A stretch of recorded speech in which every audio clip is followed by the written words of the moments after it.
Hey everybody, welcome to the Blips podcast. So the last 2 weeks, we've been talking about things that are only tangentially related to gaming, and this is a gaming podcast. So this week we're going to talk about Actually talking about gaming stuff for the once. state of gaming in the end of the summer, Yeah, 2014. I mean, when you see this, I believe GamesCom is next week for us, right? Like when you're watching this, GamesCom will have already happened. No, well, because no, it will not have happened yet. We're screwing up the illusion here. But Gamescom Gamescom is coming soon. Gamescom will be the next show that you see from us. Yes. And we'll have all that news and we'll talk about that when all that happens. But like in the last couple of weeks, there's been some stuff that's changed a lot with how like people play games on the internet or people like how watch games are delivered on the internet and things like that. Like this last week, or maybe it was 2 weeks ago or whenever. In the last couple of weeks, there's been like EA came out with this new service that they're beta testing on Xbox, and I don't think Sony basically said we don't want this on our server because it doesn't represent the value that PlayStation customers. Because you guys are smarter than that. I mean, they didn't say that, but they basically said because EA is effing you, and we don't want them effing you on our stuff. Yeah. And if you're not familiar, it's called EA Access. Where you get 4 games. 4. Well, right now it's 4 games. Right now it's 4 games, and it's only on Xbox One, I think, and it's like $5 a month. It's $5 a month, and you get to play these games as much as you want. Sign up for $30 for a year. Yeah. I want to be clear about that. So it's cheaper than a Live or a PlayStation Plus account. Nope. Well, if you sign up for a year. Yeah, if you sign up for a year, it's cheaper than a Live or whatever account. But if you pay monthly, it's just as much. But like right now for $5 a month, you really would have to love EA games. Yeah. Like you really want. Specifically, you'd have to love last year's Madden. Yeah. Last year's NHL. Yeah. Last year's Battlefield and Peggle. Yeah. But I mean, right now, like, I want to say that, be mindful that this is in beta, but they are taking real money for this, aren't they? Yes. Yeah. So that and the PlayStation Now thing. When things are in beta and you're taking real money for it, you have to expect a sizable amount of criticism. Yeah. I mean, even if I'm paying you something, even if it's in beta, I don't care that it's not in beta. Yeah. If I'm paying you something, I expect a level of value for that money.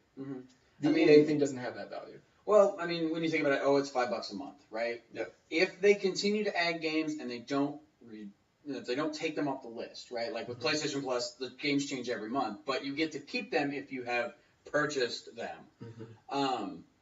If with EA they keep adding games and they don't remove them, like in a month, if they change up the roster and you no longer have access to Battlefield and Madden and whatever, then it's kind of a ripoff. But if they keep adding games to it every month and you keep that library, I think eventually it will be worth it. So Peter Moore, the CEO of... And they don't take the price up. Said that they're being very coy about how they're doing this. They're like, these are the 4 titles we're starting with. We may add more in the future. May. And when someone asks, like, well, will they stay in the vault? They call it the vault, EA vault. Yeah. And he was like, there's no reason they won't.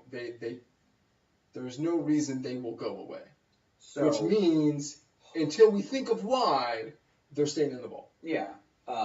Which, knowing EA, I'm sure the licensing agreements for songs, they'll have to keep paying those. Yeah. So if Madden 2012 was still in the vault and it has something from Kanye West in it, and it's still in the vault in 2020.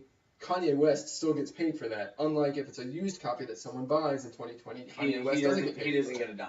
Yeah. And that makes a great segue to another topic, but we can talk about that later. I don't know. I just like it's EA trying to do what Sony trying to dip into Sony and Microsoft's pool. It's EA's version of it's really EA's version of the original Instant Game Collection on PlayStation Plus. Yeah. With less titles, and promises of discounts, promises of early access, promises all this stuff. And that's the other thing, and you do get that with Plus as it is now. Yes. I don't know about the early access to stuff, but I know you get discounts for games, and you get your your free games every month, which really, like, even if you look at, like, this month, and I know this is a little off, but almost every game on that list is cross-buy.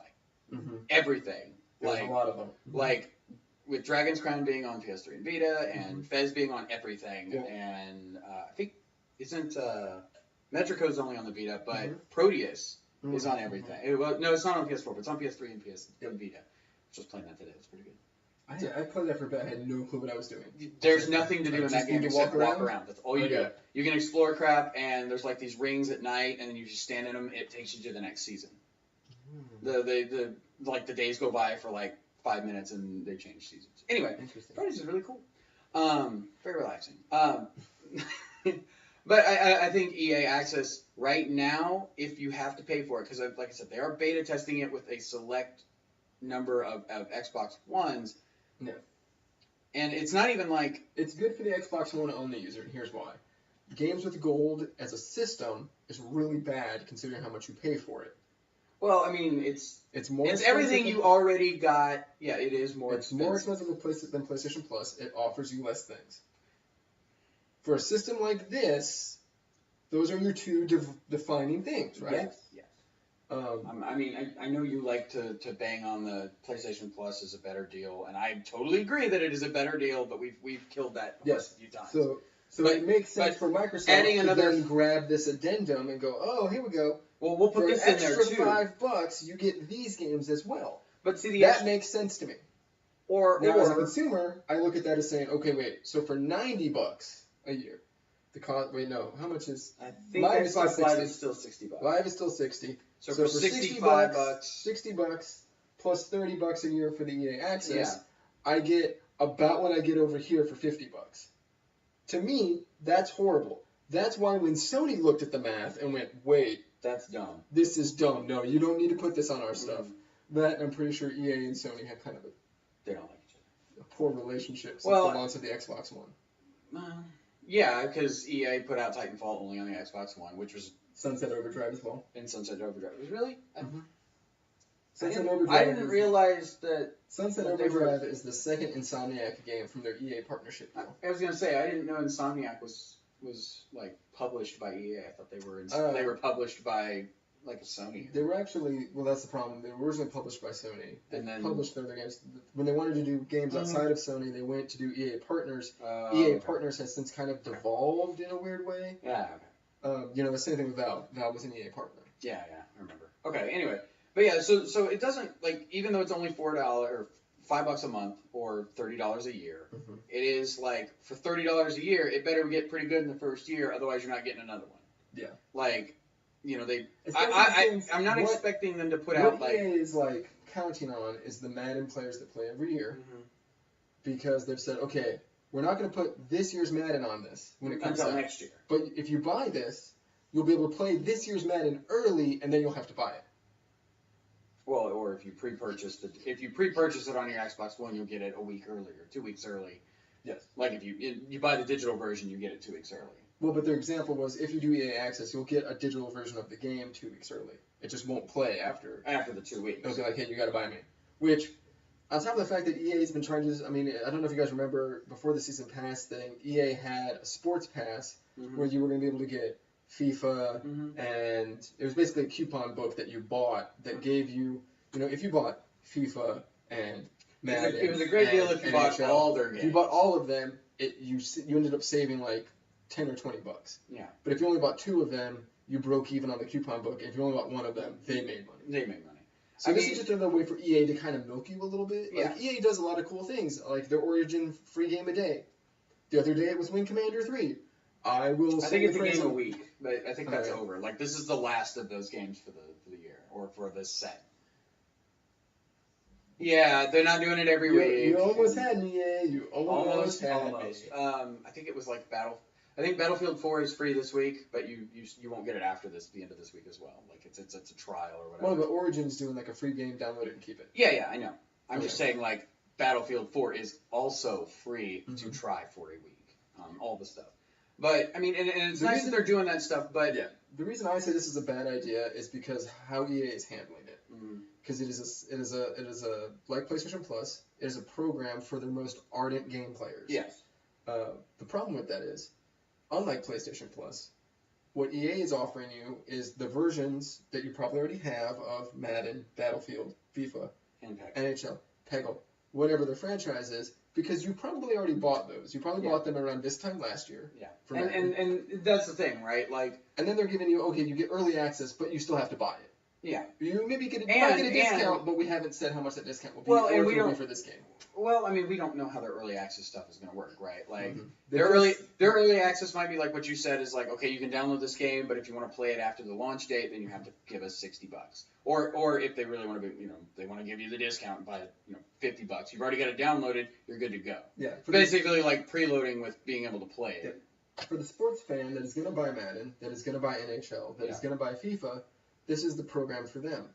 But this is a program that sits on top of the cost of them already buying Madden, FIFA, and NHL. Mm-hmm. And then it's $30 on top of that. You get to play it a couple days early, I don't know, 2 weeks maybe. I don't know. Yeah, we don't know what the time frame is. And then later in the year, after you've gone and sold it back to GameStop for pennies, you can then play a digital version of it. Yeah. Which is like, no, that's EA like literally looking at this the wrong way. They're like, this is our Netflix. This is our version of Netflix Instant. We can get into another version of Netflix Instant here in a second. This is our version of Netflix Instant. Here's what it's like. If Netflix was like EA Access, you would only be able to watch the first season of House of Cards, the first season of Orange is the New Black, and the first season of that horrible werewolf show, Hemlock Grove. Yeah. If you wanted to pay extra money, you could watch this season of House of Cards, Orange is the New Black, and Hemlock Grove, but you couldn't watch anything else. Yeah. That's how Netflix would work if it were EA Access, and that's a bad system. It's bad for the consumer. It's great for EA, but it's bad for EA, but it's terrible for everybody who's not EA. And that's why I think Sony passed on it. And I think at the moment, Microsoft is looking to make any positive press they can going forward. Yeah, because we're in August. Remember a couple of months ago when I said I don't think the PlayStation 4 is going to be selling gangbusters in the middle of the summer when nothing's coming out. It turns out I was wrong. It's still selling gangbusters in the middle of the summer with nothing coming out. Well, and and I think one of the other problems that you have with this program is, like you said, the games are last year's titles or older, right? Like, yes, a lot of the PlayStation Plus titles are old, but Crisis 3, for instance. Crisis 3 came out like forever ago. Mm-hmm. But free this month on PlayStation Plus. You get The Road Not Taken, which came out this week. I haven't played this yet. And Metrico, which is awesome. And Metrico also came out on Sony on the PlayStation this week. Which are games the size of Peggle. Yeah, they're roughly the same size. And capabilities, value size. I don't know how much Sony pays their developer, the developer that made that game, to put it on Plus.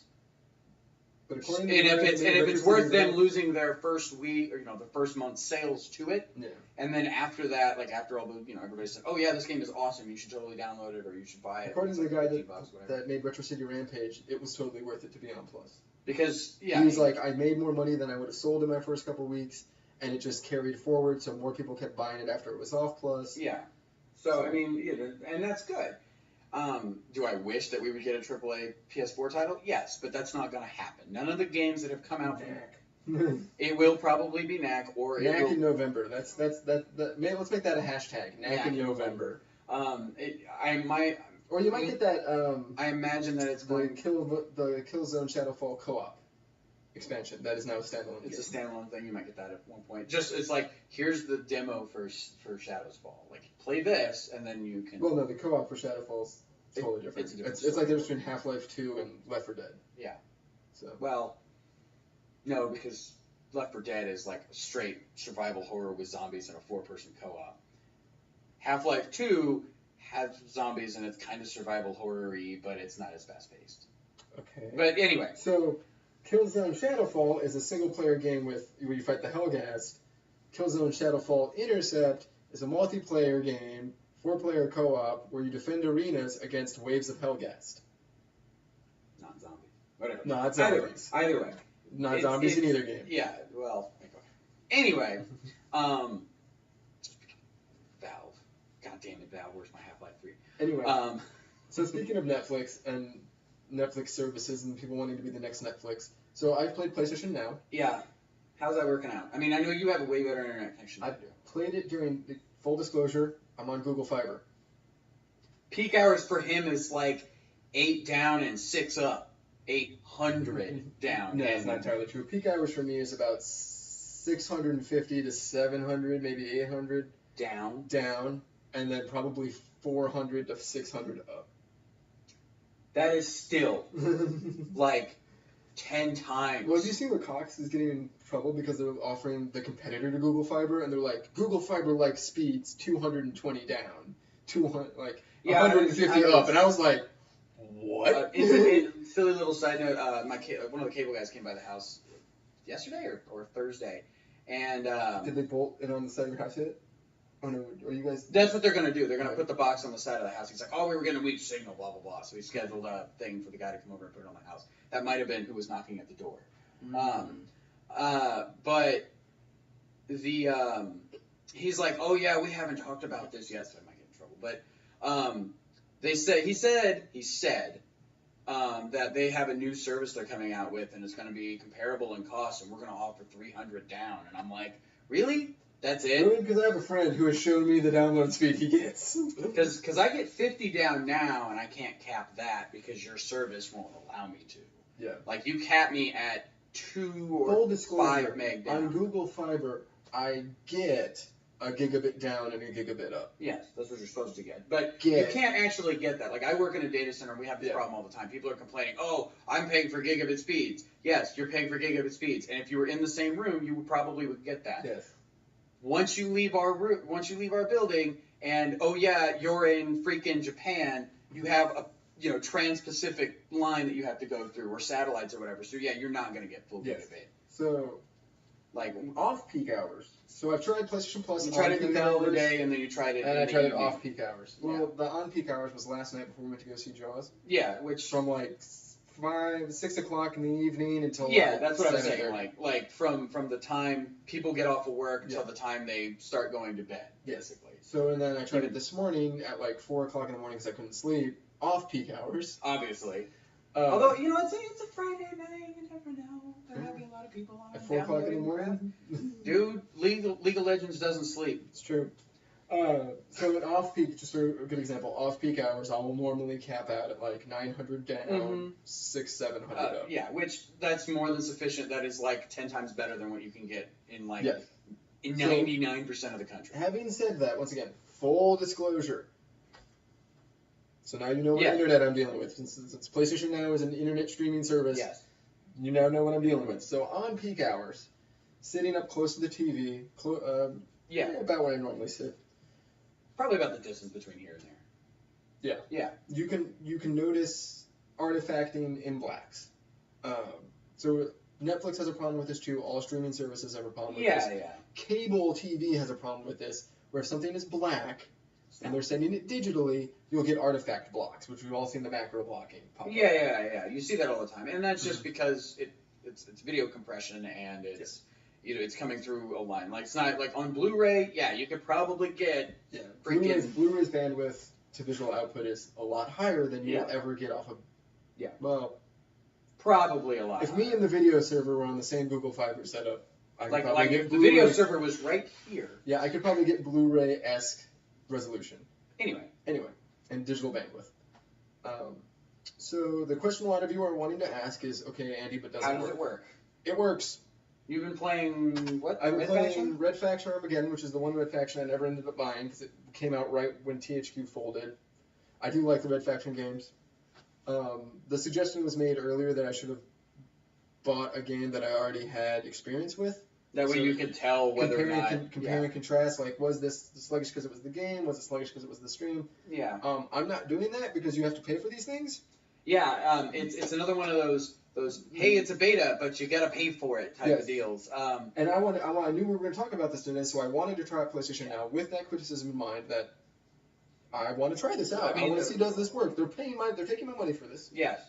Does it work? And it does work. It works about as well as you would hope it to. When you think about playing like games that are like, I would play a fighting game on this. Yeah, I would play Street Fighter 4 on. Yeah, you could totally play like a JRPG, right? Because those are totally easily, yeah. Like a JRPG or a strategy game or anything that is not super fast paced. That was like the one thing I was like, okay, these are definitely going to work.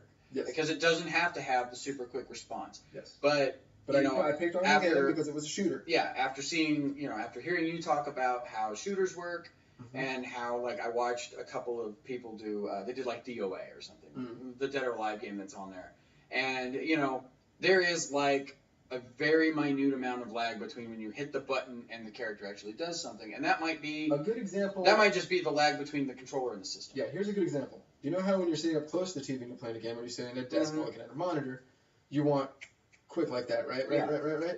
But when you're farther away, it matters less, right? So from across my living room on my couch, where I normally play JRPGs from in non-Twitch type games, it was imperceptible. You couldn't tell the difference. The lag was totally imperceptible. So it seems like it works really, really well. And we don't know if that's a product of Andy's internet or if that's a product of the system working. However, the video I watched was through like a corporate down. Like I need to sit and mess with it. I need to find a game that I'm willing to spend like $8 on and play it for a week and see. Here's the difference. The things I did notice comparing peak hours and off-peak hours, the first thing that it's going to degrade is the video. Is the video and audio. Yeah. That is going to go first. And it's just like remote play. You don't notice any lag with remote play until you lose that signal back and forth, and then it stops and readjusts. Yeah. It works as well as remote play does. Yeah. So if you've used remote play, you've used PlayStation Now. Yes. Done. It's basically the same thing. Yeah. Yes.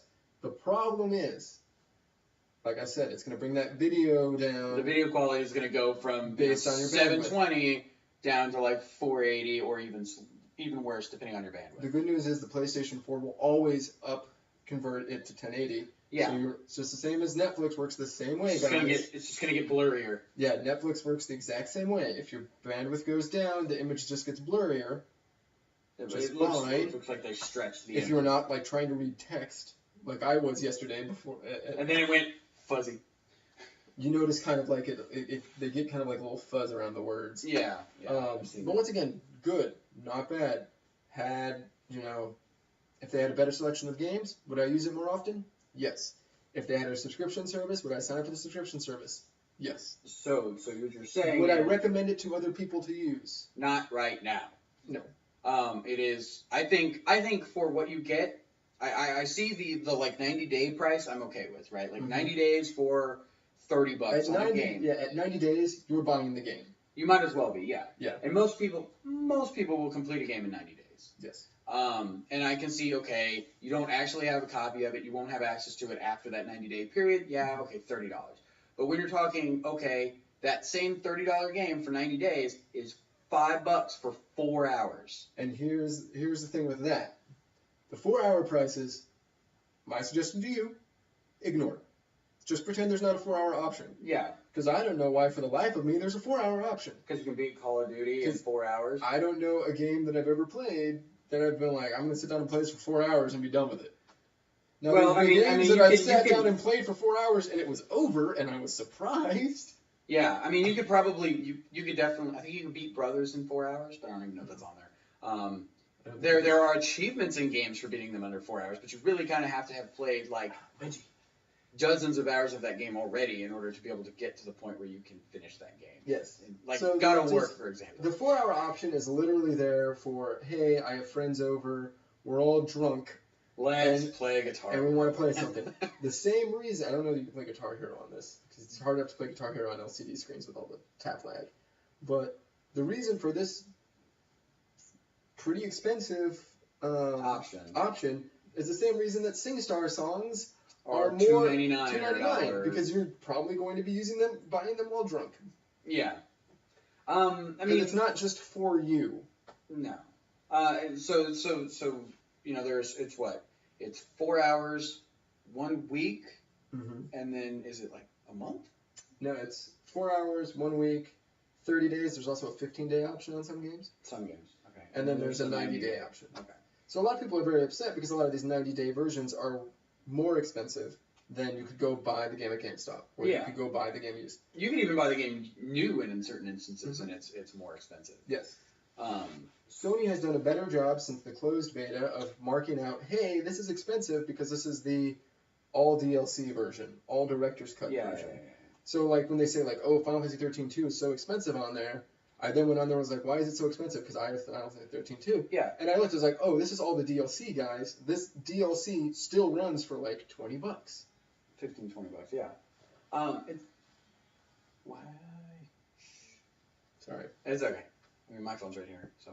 But yeah, and that's part of the reason why I'm really hesitant to even want to get into PlayStation Now right now, because it's just because, I'm spending money on a game that even if I'm going to play it for a week solid, I may not want to, I might want to play it later. Yeah. I didn't rent games a lot. When it was, you had to go to like Best Buy. Yeah, when you had to go to Blockbuster and spend $5 to rent a game. Mm-hmm. I didn't rent games a lot like that. Until they started offering the subscription deals where it was like, hey, come in, get 2 games at a time. When Hollywood Video and Blockbuster started doing that, that was pretty much all I did I kind of didn't buy games. You didn't have to. Well, yeah, and they're already... That's how I got through college gaming. Like GameFly, right? It's like, it's what, is it $10 or $15 a month, something like that? I don't know. But it's a subscription. It's basically like Netflix. You just wait for the game to come to you, you play it until you're done with it, and you send it back, and they'll send you the next thing in your list.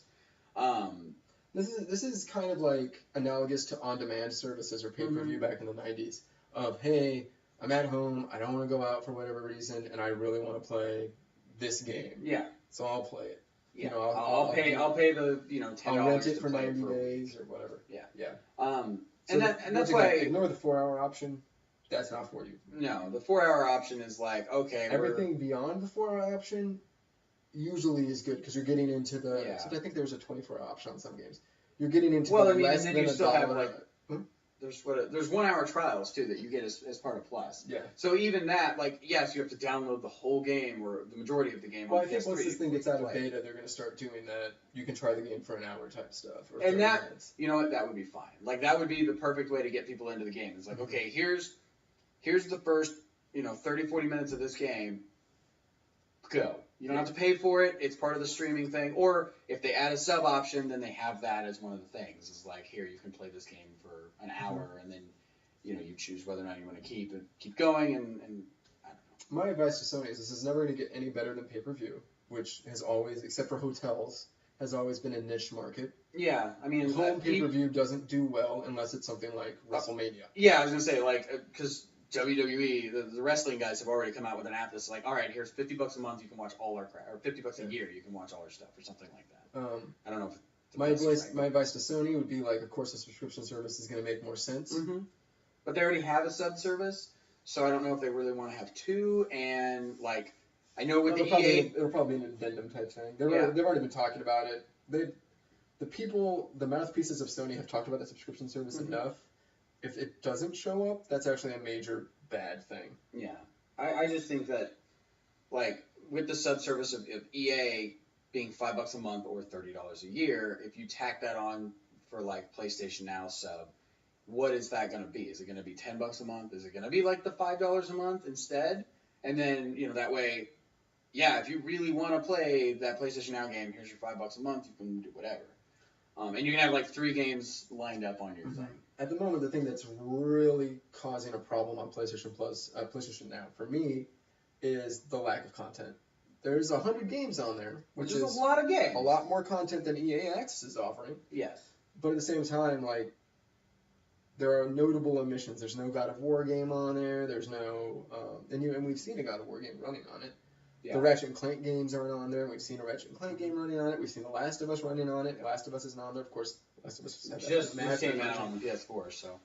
But if it was, if we eventually expanded all the way back into the PlayStation 1 era. Yeah, and that's the thing, right? Like, that is where I think they're eventually going to go. Is like Sony's end game for this is there'll be a subscription service or an on-demand rental service, and we have the system built so that we can handle PlayStation 3, PlayStation 2, PlayStation 1 games across your PlayStation 3, Bravia TV, PlayStation Vita, PlayStation 4, and Xperia cell phones. All that stuff. If that were the case and they said, hey, Andy, this is going to be $10 a month if you buy like a year at a time, it would be an choice for me. At $120 a month, or a year, If they said, hey, you're already a PlayStation Plus subscriber, if we bump that up and say it's $100 PlayStation Plus and PlayStation Now, and you get 4 titles a month, 5 titles a month. Yeah, you can select 4 titles at a time that you can play through, and then you just pop one off your list, and you go, oh, now I'm going to put this one on here. I would say, yeah, this is a good deal. I mean, and there's a lot of really interesting I can see where Sony's got, like, right now, the tech behind it works. Yeah. And I can see where Sony's going with it. And you know, that's the biggest thing, right? Like, if the tech works, and it works reliably, and pricing we can fix, subscriptions we can fix, we can fix all those things. As long as the tech works, that was the biggest question mark to me. Like, the pricing can always be adjusted. Whether they ever do adjust it is up to them and up to, you know, whatever deals they have with the third-party publishers. Because it could just be all of Sony's catalog. It could just be Sony games, which... It's still quite a bit. Which is a lot, but, you know, because you still have, like, all the old Final Fantasies you may want to play, but you can't track down that ever elusive copy of 7, and you don't want to pay $10 for it on the PSN. Yep. Having said this, if PlayStation Now's killer app is Suikoden 2 on the PlayStation 1, they could probably charge upwards of $300 a year for it, and people will pay it. Probably, yeah. So, like, I can see where they're going with it. I hope they get there. Yeah. Once again, the tech works well. Yeah. And that was the biggest... value per the tech, that's kind of a person-to-person basis. Yeah. I mean, if you're the kind of person who... I wanted to try it out, so the kind of steep price tag for me, that was fine. I mean, I don't think I'll ever end up buying... I think for somebody who, like you... Red Planet Armageddon. Specifically you, this service, in its current form, is not for you. No. Right? Like, if you're somebody who buys a game new... or, you know, buys games and then plays them for a week and then never touches them again, this is the perfect service for you. Yeah. Like, if you... And you don't buy new games, right? Because I assume they're not going to have brand new games. If you're the guy that buys Madden or Call of Duty, and that's the only games you buy in a year, this is the service for you. This is going to be able to get you out of your shell, low money threshold. Unless you play it a lot. Like, you would you're still going to buy Madden. You're still going to buy your Killzone, Call of Duty. Oh, so that you can try other games. This is where you can try other games. This is what that 4 options for you. The $4 option, the 4-hour option or whatever. Yeah. I don't know. I still think, I mean, even though, like, in the first 45 minutes you can kind of determine whether or not you like a game. That's why I do my videos that are about that length. You know, I think, really, some games you have to give more than an hour. And some games you even have to give more than 4 hours. Like, I automatically know I'm not going to like sports games because I'm terrible at sports in real life. All the Atelier games take more than 4 hours to get going. Yeah, and it's a 4-hour thing, even if you do, like, if it's the drunk, I'm going to try this game out option, even then, I don't think like, that 4 option, I don't think that just needs, I think that just needs to not exist. Or it needs to be, like, $2.99 or $3. So a similar point to this is last generation they had PlayStation Home in open beta for a very long time. And did it ever really get out of beta? I mean, really, it never seemed to work properly when I was trying it out. So, but PlayStation beta never really got where they wanted it to be in the amount of time they needed it to. I mean, if you jump into PlayStation Home now, PlayStation Home Now, that's what they wanted it to be. They wanted it to be a place where people come in, kind of Second Life. You can add in, you can build your friends group. Yeah. Go to games. That's what they wanted it to be. It didn't get there for a very long time. If this subscription option doesn't show up this year or next year for PlayStation Now, you'll see PlayStation Now end up like PlayStation Home is, where it's just kind of another thing on your list, system. Yeah. I mean, we probably have other stuff we should talk about, but it's just like, for me right now, PlayStation Now. God, I hate that name, but it makes sense. Yeah, it's instant. Yeah. Right now it's not worth it like 3 minutes. It took me from like getting into I clocked it was about 3 minutes for me getting into the store, finding the game I wanted, going through the checkout, hitting go, testing my connection, and then going. It was only 3 minutes, which when you consider like normally that would be however long it took me to get in the car and go to the game store. Or to buy the game and then download it. Yeah. Or on the PS4 download a sufficient amount of it to get it on there. Like, even on your, Godspeed internet, it still takes, 10, 15 minutes to download the majority of a PS4 game. Because those games are not small. They're all 20 to 50 gigs. Yep. So, other thing that's happened in this past month is PlayStation Plus has changed the way it delivers games. Yeah, you now get 2 games per system. Yep. And, even though we talked about this either earlier this show, like this month in particular, a lot of the games are cross-buy. So it's more like you get 6 games, but you get like 2 versions or 3 versions of most of those games. Yeah. So if you don't have a Vita, yeah, you can still get Proteus, but you can't get Metrico, stuff like that. Yeah. Well, I mean, you can buy it, you just can't play it. Yeah. I think this is a response to Sony seeing what Microsoft finally did with Games with Gold and just saying, oh, we don't have to go above and beyond anymore, so let's scale back. Well, but I mean, when you think about it, like... And you actually, if you sign up, you actually end up getting, I did the math, you actually end up getting more games over the run of the series over a year than you did with the Instant Game Collection. Because last year's games were like... Most of those games were the same every month, right? Because it was like Uncharted and they would normally put on like 3 or 4 new games spread across the Vita, platform, the PS4, and the PS3. Now they're just doing 6 new games evenly divided among the Vita, the PS4, and the PS3. And I think that's a better way to do it. Like in the long run. In the long run, but in the instant gratification. Like from going from what you had 2 months ago or a month ago to what you have now, it seems like you're not getting as much. Yeah, where it used to be, you could sign up, you buy your system, you sign up for PlayStation Plus, and you have an instant collection of games. You still have an instant collection of games, but it's only 2 games. Instead of, on PlayStation 3, it started with like, someone got like 10 or something. Yeah, I think it was... Yeah, because it was like 10 games. Yeah. And then you also had, the Vita and the PSP games and stuff. Like cycling. Now that the PS4 is rolled out, they've kind of gotten rid of the PSP games, but, that's fine. They also got rid of the PS1 games. They used to do... Occasionally they would throw a PS1 game on that list, I'm okay with it, right? Like, as long as it continues, like, if they say... It's still a better deal than Games with Gold, because Games with Gold is more money for less stuff. So... There you go. Yeah, and it is. Like, even though PlayStation kind of went, okay, we're right now we're 10 feet above their heads. Let's just go to 2 feet. Yeah, let's just be hovering so we can give them something to reach at. Maybe they'll actually We don't have to be so much better. We just have to be better. Yeah. That said, I do like the collection of games this month. Like, I played a lot of Crysis 3 on the 360. I'm not super excited to play any of it again. But for somebody who's, like, I don't know, have you ever played Crysis 3? It's all right. I mean, for the price that you're paying for it, I get a wild hair and I'm like, I want to play a shooter. I want to play a shooter, so let's play Crysis. It's fun enough. I already really enjoy Fez. So. Yeah, Fez is an interesting little puzzle game, and it's kind of fun that they have 2 puzzle games, right? Like they have 2 different versions of the same kind of genre, right? Because the Road Not Taken is like it's almost like. I don't want to say it's like chess, but you have to like save the kids, but you only have so much energy to carry the kids and move stuff around in each of the maps. And strategy of the game kind of like requires you to save enough energy so that the next time, because it goes like year after year after year, the next year you then have enough energy to save them all again. Yeah. And I like the art style and the music is really awesome and stuff like that. But then you also get Dragon's Crown and you get that cross-buy, which, I mean, that was a $40 and a $50 game when they came out. Yep.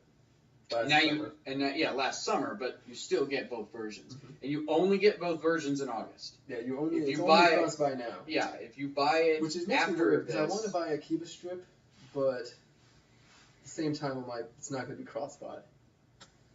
Yeah, but that's a Vita game. That's a Yakuza type Vita game. Yeah. Anyway, and Proteus is also one of those cross-buy games. You can get it on the Vita and the PS3, and I was playing it this morning when I was messing with stuff in here, and it's fun. Like, it is not like traditionally you run, jump, you do all that stuff. You just explore this little island, and there's all this cool little stuff to find, and I love it. It's so neat. I'm bummed out that I waited so long to play it, but now that I have it, I'm glad that I have it. It seems like it'll be like a good, like you're having a really crappy day at work, you need a break, put your headphones on, and just walk around this little island with pink trees. And yeah, the trees. Okay. And then I remember the pink trees from when I played it. Yeah, and the fact that the music is not like set, like when you come up on this like the big ominous looking thing, the sky changes all black and dark, and it's cool. I like Proteus so far. But yeah, the Instant Game Collection, as it is now, is probably like I think this is the better way for them to do it, just because you get more games throughout the year and. You don't have to look at it and you're like, okay, what are the new games? Oh, there's all this old stuff that's been here for a year. Still the best deal in gaming. It is. And I'm happy that Games with Gold has tried to bring up what it can do. Well, and but Microsoft, they can only do the worst thing they can do is say, okay, no more games for gold. The best thing they can do is be like, all right, now you're getting like 3 games a month or whatever. Yeah. even though how they do it, they say you get 2 free games a month. Mm-hmm. You don't really get 2 free games a month because they've already used the same game twice for the Xbox. Did they give you Halo or Assassin's Creed? No, the Xbox One game. Oh. Okay. They've already like switched it out. So like they're already showing that they're not really understanding what the deal is, which is not good. But it shows that like take this 15 years ago. We just talked about EA Access, mm-hmm. PlayStation Now, PlayStation Plus, Games with Gold. 15 years ago, we'd have to go out to the store and buy a game. That was the only way you could get a game. Yes, that was the only way. And for some people, it still is. Like, some people don't have internet access or have really terrible internet access. What? I know, right? Oh, my God. I know. You still have to go buy games and whatever. And then, that's fine. If you play single-player games only or you play mm-hmm. Call of Duty for the single-player, I hope you bought it for less than $20. Yeah. But this new way of delivering games is, just like we've said before, mm-hmm. letting smaller titles come to the forefront in interesting ways. Yeah. Like, would you have bought Road Not Taken if you didn't get it for free? I would have $15. No, I would not have bought that game for $15. I mean, I haven't even bought Rogue Legacy yet for the Sony systems. I mean, I bought Rogue Legacy. I own it on the PC, so I can play it. I do have access to it. I can play it if I want to. But it would be really nice to have played on the Vita at work or whatever. And Rogue Legacy, had it not come out on the PC almost a year ago, or over a year ago, I probably would have bought it as soon as possible. Yeah, I did. And it's a great game, is it not? I bought it at work so that it was downloaded when I got home. Yeah. That's what I did with all my stuff. As soon as the store came back up, I got on the store and I was like, okay, download all this crap. So when I come home, all my stuff is installed. So in closing, how I see, we just talked about the state of gaming mm-hmm. now. How I see the state of gaming in 5 years is I think the Xbox and the PlayStation 4, Xbox One and PlayStation 4 are going to end up like the Xbox original and the PlayStation 2. PlayStation 4 is going to be the far out in front, have a lot of games come out for it all the time. Original Xbox is still going to have games come out for it, more niche stuff.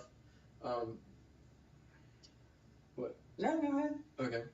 I think, however, this digital distribution is not just downloading, but PlayStation Now and EA Access. Yeah, the streaming services are going to become more prevalent. Yeah, is going to create a second revenue window for a lot of publishers so they can take chances on more things, which that coupled with PlayStation 4 being dominant will mean that publishers will have more money. We'll get back into the era of gaming that we were in the early 2000s. When they're making games that are not guaranteed moneymakers, but are just fun to play. Yes. And you're getting more games more often.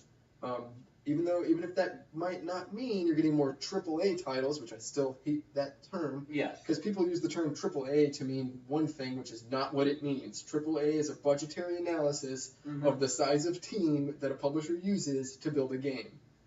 So whether you think so or not, AAA still means things like Twisted Metal PS3, Final Fantasy 13, Final Fantasy Lightning Returns, and Call of Duty, and Madden, and all these other things. That is what I think of when I think of AAA games. That is AAA games. People go, oh, it's not a AAA title, it's not Titanfall. Like, yes, Titanfall is a AAA game. It is, but so is Infamous Second Son. Like, that they're different, but it's a budgetary analysis of the size of team they need to make. Yeah, and that's why, basically, you do have, like, your B teams that are making games that a lot of people look at and go, but whatever, that's fine. So going forward, we're going to see more of those. So 5 years, if you have a PlayStation 4, it will be full of games, and there will be games at your fingertips, and it's not still on the hard drive that you can play. To be fair, in 5 years, the Xbox One will also have a lot of games, and it will also have... They're going to lose third parties. They're going to lose third parties within 2 years. I don't think they will. If they don't start selling more, they're going to lose third parties within 2 years. Even after that price cut, they're not going to go the way of the Wii U. They're not going to be, because they don't have first party to support it. They have to figure out a way to sell more consoles. Yes. The price cut helped, but not a lot. Not a lot in June. When is the biggest time for people to buy video game consoles? Fall. Yes, holidays. All for Christmas. Yes. Yes. Basically, from the end of October until the beginning of the end of December. Yes. That is the time. That is the window that we really need to look at. Not not the So immediate month. 6 months out from this price cut, that's when we should see its effects? Yes, because that's when the biggest releases come out. Mm-hmm. That is when the most big releases come out. Mm-hmm.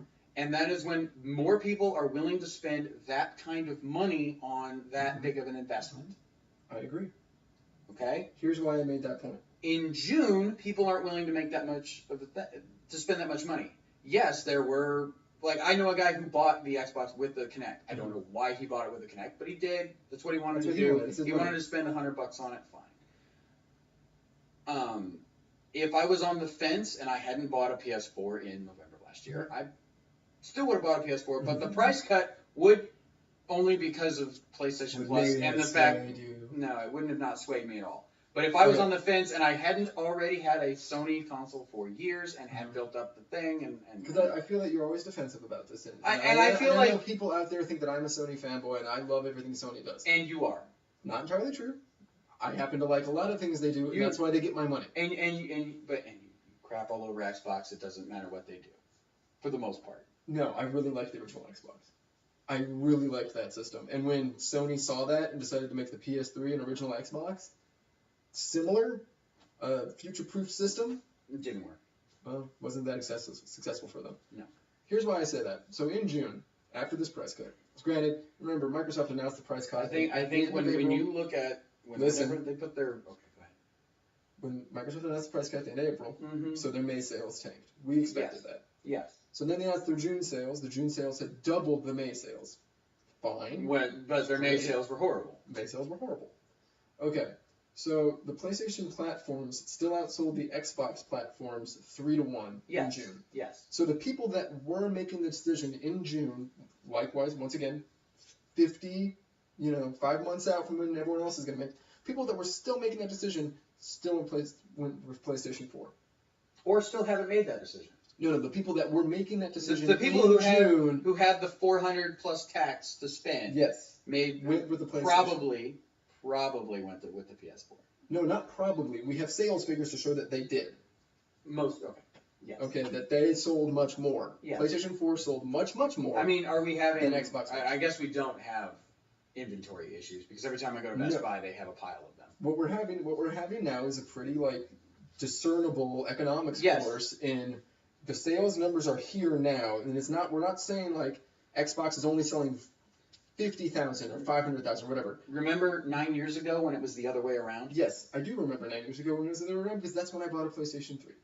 Anyway, so what we are saying, however, is if Microsoft sells 500,000 units and Sony sells 1 million units, then when Microsoft sells 200,000, 300,000, 400,000, 1 million, 2 million, 3 million, 4 million, 5 million, Sony will probably PlayStation will still end up selling more units out there. Yes. Yeah, by that proportion. That's what I'm going on. And this is what happened to the GameCube. This is what happened to the original Xbox. It's what happened to the Saturn. It's what happened to the Dreamcast. It's all these things. Yes. It's what happened to the PlayStation 3. And it took the PlayStation 3 so long to catch back up. And it did eventually. Yes, it did. Because Sony righted the boat. Do I think Microsoft has righted the boat? Not yet. No.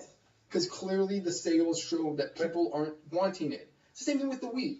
It's not that it's the same thing with the Wii U. It's not that it's called the Wii U and the name sucks. It's not that it doesn't have that was the initial problem. Yeah. Now that just compounds on top of all. It's not that it doesn't have great games. The Wii U probably has the best games of any this generation system out there. Yes. Okay? It's not that it's confusing to use. It's not that the marketing sucks. The marketing's kind of non-existent. But it's not all these things. It's that people don't want it. At the end of the day, people don't want it. Yes, people don't want it because it doesn't have third party for the most. It has almost zero third party. There are Wii U games on a shelf somewhere that the people that only buy Nintendo consoles have filtered away. Yeah. Okay. So it's not that the Xbox One is a bad value. It's not that people don't want Kinect, even though it's shown people don't want Kinect. It's not that it doesn't have great games. Titanfall is a great game for the type of person that buys an Xbox One. Titanfall is a killer app. It's not all these things. It boils down to they built a box that people don't want. Sometimes you build that Homer car from that episode of The Simpsons. Sometimes you just do things people aren't going to buy. Yeah. Sometimes you build the PlayStation Vita. It's a wonderful system. It has wonderful games. Yeah. The advertising is awesome. They sold me one. It's wonderful. It's great. Blah, blah, blah, blah, blah. People just don't want it. I haven't seen Vita actually advertising in a while. They do it in comic books a lot. Oh. But people just don't want it. It has its market. It's not going to go beyond its market. The mainstream isn't excited about it. They're excited about something else. The mainstream's not excited about the Xbox One. They're excited about the PlayStation 4 or like Apple tablets or something. Clearly, the mainstream is more excited for the PlayStation 4 than I ever thought they would be. Yes. I'm not saying that all of those points aren't valid. And in 2 years, when a publisher, when EA, when Activision goes, where are we going to spend this money? Making the PlayStation version of it or the Xbox version of it? They're going to go, there's the PlayStation version, they have 4 times the market. We can sell 4 times as many. You have the potential to sell 4 times as many. Yes. You have the potential. Yes. As I've already stated, this was flipped 9 years ago. It was. Sony was horribly behind because their console. And what did Sony? Part of it was because their console was way overpriced. Yes. Well, I mean, it was probably priced adequately for what it was, but people weren't willing to pay it. Yes. And it, So we had to re-engineer the box. It also came out a year later, which that's not an issue this time. No, not an issue this time. So they had to re-engineer the box. They had to do all this other stuff. They righted the boat. And you know what? And then they just start giving you shit for free. Yes. PlayStation Plus. Yes. Like literally buying your love. Free. You have to pay for it. Yes. Free air quotes. You pay $50 or whatever it is a year. Once again, which by the way, air quotes. Do the yearly thing. Please do the yearly thing. Buy everything. Even if you have to buy it on Black Friday for $30. It's not hard to get a calculator and figure out what your day-to-day, hour-to-hour prices are for things. Please do yourself a favor. Do the yearly thing, because if you're paying $15 every 3 months. So we had to re-engineer the box. We had to. They did all this other stuff. Slim it down. We had all these things. What is Microsoft doing right now? They had a price cut. They have re-engineered the box. Well, they have removed the need for Kinect. They removed the need for the ID tagging on the game, so you could share them. Yep. Before the game the system even launched. They did all these things, right? Yeah. We've already got all this stuff. People still aren't buying it, which I get. I understand they're still not buying it, but for people like you and me, $400 is a big amount of money. Yes. If you've already spent your big $400 for the year, and you want both consoles, you can't get both consoles right now. Yes. Like, you've already spent it on the PS4, because you wanted the PS4, because you have a buddy who has the PS4, who's a big PS4 person, or Sony person. I was going to buy a PS4 regardless. I probably won't buy an Xbox One until it's under $200 in a decade. Yep. And that's just for posterity's sake, so I can say, oh yeah, I played Halo 5. Yep. And games matter, right? And the games do matter, but I can't see third parties. PlayStation needed Uncharted. Yes. PlayStation needed, the big games, things like Journey, things that got headlines everywhere. The problem right now with both systems, they don't have either of those. No, neither of them have a 100%. You have to play this game right now, because even though The Last of Us was just re-released, you can still play it on the PS3, and you can probably get a copy of it for half or less. And going into the winter, and this year, neither system has you have to play it right now. Exclusive. Yeah. They have a lot of third-party titles. And for the guys out there that are Xbox fans that are screaming about the Halo collection, in my opinion, the Halo collection is no different than the God of War collection from last time. You've already played all these games. You're just playing them on a new system. They look better. Congratulations. Yeah. Well, the main game looks better. The cutscenes still look like ass. Because the God of War stuff, if you play that on the PS3, it's still like low-res, pixelated, looks terrible. They fixed that with the Last of Us Remastered Edition. They did. I'm sure they'll... Well, because all that was done in engine. Okay. But no, neither system has a killer app coming out for it. So we will continue to be in this area where neither system has a killer app. So there's no reason for me looking forward a year or 6 months. I mean, you weren't going to buy an Xbox One anyway. No. But as someone that watches the business, to go, oh, these things are radically going to change. I think there will be, both systems are going to sell gangbusters at the end of this year, right? Yes. They will both sell probably multiple millions of units throughout November and December of this year. Yep. Okay, that's almost a guarantee. Almost. The gap won't close any more than, I don't think Microsoft is going to make very much of any headway, but if they're 2 million behind now and they're 2 million behind after selling 2 million units, percentage-wise, they're still you know, they're making ground. Yes. My point is, they cut the price, they changed the box, they did not make up ground. That's the proportion, once again, what we're talking about. Yes. Okay.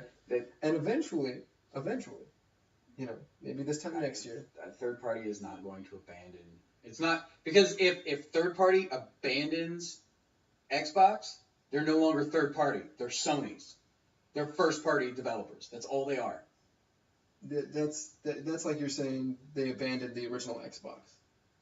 I mean, that's what you're saying. You're saying, where are we going to spend the money on making this game? Are we going to make the PS4 version, or are we going to make the Xbox One version? Because the Xbox One version is 400, 5 million less systems are out in the wild, so why even bother? So what you're going to see is Madden show up on every system, and it will look, Call of Duty show and it up will on every look system. significantly worse on the other systems because they didn't optimize it.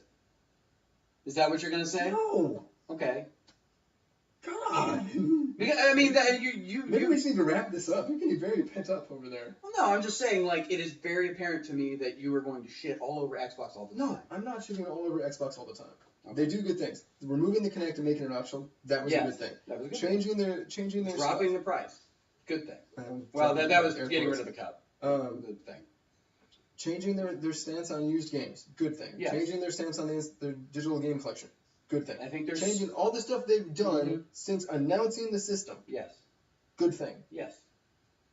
My point, not as a fan of Sony, not as a fan of video games, but as someone who looks at business, is, hey, all these good things you're doing, you should be making up more room. But you're not. But you're not. So that means the magic bullet, you either haven't found it yet, or it doesn't they're not exist. Conveying the message to consumers. Yes. So and that's what the problem. Like, people don't get that. What I was going to say about third party is Call of Duty, Madden, your big things are still going to show up on everything. Yes, they will. Just like they showed up on everything last time. Yes. But when you have someone coming to the table with a game like Titanfall, Sunset Overdrive, all those the thing that's only going to be developed on a single console. Yes. And not on the PC as well. Microsoft is either going to have to pay a lot more money for those or lose them to Sony. Because the business is going to be like, Microsoft, you can give us X millions of dollars because we'll have to make up those sales. They're already doing that with the rumored Titanfall 2. Yeah, which... That's what happened. Really dumb. Literally. We talk about 9 years ago. And that's what happened 9 years ago with Final Fantasy 13. Yeah. They paid Square said, you can't pay us enough, Sony, to make up what we'll lose. If we so don't we have to put it on both. Well, and that's because 9 years ago, Sony was the one behind. Yes. So. And can Microsoft ride the boat?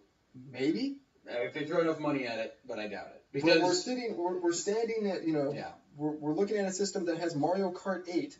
Yeah, that's not selling. Yeah, because it's Mario Kart, and it should be selling by all. Because Mario is probably one of the most beloved characters in our generation. Like out of people who are our age, I would buy a Wii U in a heartbeat if it had more than just Mario games. You want to talk about 12 years ago? 12 years ago, we were looking at a system with not one but 2 Sonic games that wasn't selling. The Dreamcast. Yes. Yeah, because the PS2 came out and it was the cheapest DVD player on the market. Well, yeah. But... I mean, for a non-gamer use. But I'm talking about like. Same thing with the PS4. Can you right the boat? No. Not all the time can you right the boat. No, they can't. But I think Microsoft... The Virtual Boy's boat didn't get righted. No, but it was just bad anyway. It gave you like eye death or something. I don't know. The Virtual Boy was just... Nothing Microsoft is... Everything Microsoft does is good. They're turning. They just need to I don't know what else they can do, and nothing they have said has made me confident that they know what they can do. I know this sounds dumb. Well, maybe it doesn't sound dumb. And we probably should answer. But... they're still hurting because of all the bad press they got when they initially announced the system. Your average consumer isn't like us, doesn't keep on top of the news. We've said this before. So they're probably still hurting because of a lot of that. Okay. They're probably still hurting because people seem to think that it's still $500, even though you can get it without a Kinect, then it's $400 and change. Okay. And yes, they're probably still hurting because everybody's already bought their console for this year or the next year. And keep in mind that most people don't buy 2 consoles. Most people don't buy 2 consoles, or that most people... only early adopters, like, the big news is there was a thing came out that, like, most people are buying both consoles of this generation. That happens every time. Yeah. When two consoles launch in close proximity. Yeah. The GameCube and original Xbox had very similar sales numbers in the first year and a half. Mm-hmm. So most time, early adopters will buy both. But as you get 2 years out, it's not so much. That starts to taper off, and that's when you see a clear winner. And some people aren't ready to get rid of their Xboxes either. Yep. You know, some people are doing systems to be $200 or waiting to build up their GameStop fund in order to just buy it on credit, or only have to pay like $100 for it. You could do that. I know, but that's a smaller portion of the population. That is. Well, I mean. Okay, so you're saying? They will get there. I think they will get there. They may not ever overtake Sony, but we were saying that about Sony last time, that Sony may never overtake Xbox. Sony may never beat Microsoft in that generation. And I don't know, did they ever overtake lifetime sales? Yes. Eventually they took it. It took almost a decade, but they did it. Okay. So I'm thinking it will eventually happen. It will just take time, and people will have to, whatever. Anyway, here's my counterpoint. Here's why I'm wrong, according to Andy. Not you're wrong. Here's why a counterpoint. The people that 2 years out from the announcement now, or a year out. You're a year out from, a little over a year out from both of them, yeah. The people that aren't on message are never going to be on message. No. So Microsoft just has to cut them free. So also we talked about the riding the boat. Yeah. I feel they could still do that. And I feel, the next Halo could come out and blow things up. I think the next Halo needs to be this year instead of next year for it to really make any impact on the long-term sales. Yes. Especially considering how Reach, ODST, and 4 sold. Yeah. I think I did those in the right. No, ODST. Well, it doesn't matter the order. I know what you mean. So, the one thing that Sony didn't do that made up ground so that they could overtake Xbox is they waited for Xbox to F up. Because in the last 2 to 3 years, Xbox stopped doing exclusives, and that's when you saw Sony push hard on exclusives, push hard on the instant game collection. They took over a weakness. Okay? I don't know a lot about boxing, but you always watch for whatever size they're favoring because they're trying to. Yeah. But the guy that did the sneak attack last time generally doesn't leave that opening for the new guy. Yeah. So I don't think Sony is going to mess up in the way that Microsoft messed up. Yeah. On top of that, Microsoft's other problem is that they have very good in America. Horrible everywhere else. Yeah, and that's the other problem. They have to sell better outside of the U.S. Yeah. They can't have just one market. It's not going to work. Like, a lot of news has been made that they're going to be the first official video game console launch in China. That's because you can't officially sell a lot of crap in China. Yeah, which is kind of a misnomer because Sony can officially sell PlayStation 4s in China. They just don't because the importers undercut them. Yeah. And they're still making their money. Like, if it costs $400 for a PlayStation and an importer buys it in Japan and sells it in Hong Kong for $600. Well, Hong Kong is it's a city-state. It's technically part of China, but it is still kind of its own sovereign thing. Yes. Well, if they sell it in China, we'll say China mainland, China for $600. Beijing. Sony has to bring the PlayStation 4 into China legally, just like Microsoft will, pay all the excise tax, pay everything, get the stores, get the distribution ready.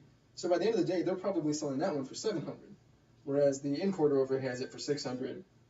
Yeah. People make the easy choice. I mean, it's one of the biggest economies in the world. It would be a really good idea for both of them to try to sell it there. Like, legitimately. But they can't. Like like you said, the importers will undercut them. Like, Sony's been able to sell the PS4 in China officially since it launched. They just don't.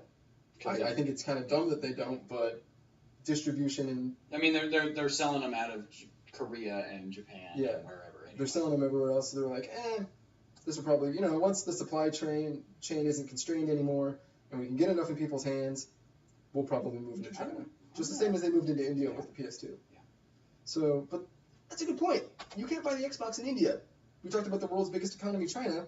Let's talk about its second biggest economy. Yeah, I was going to say, they're both right there. I couldn't remember which one was one. China's number one, India's number two. Like, well, you can't buy any.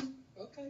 So, and like if you think about it like that, like in Brazil, there's some weird law that you can, if it's part of it's built in the country, it's then cheaper. That's why the PS4 is like $800 Brazilian versus the Xbox being like 500 or something like that. I don't know the exact numbers, but so the problem is Microsoft loses the mind war every month when the NPD comes out and says you're not the number one selling console in America.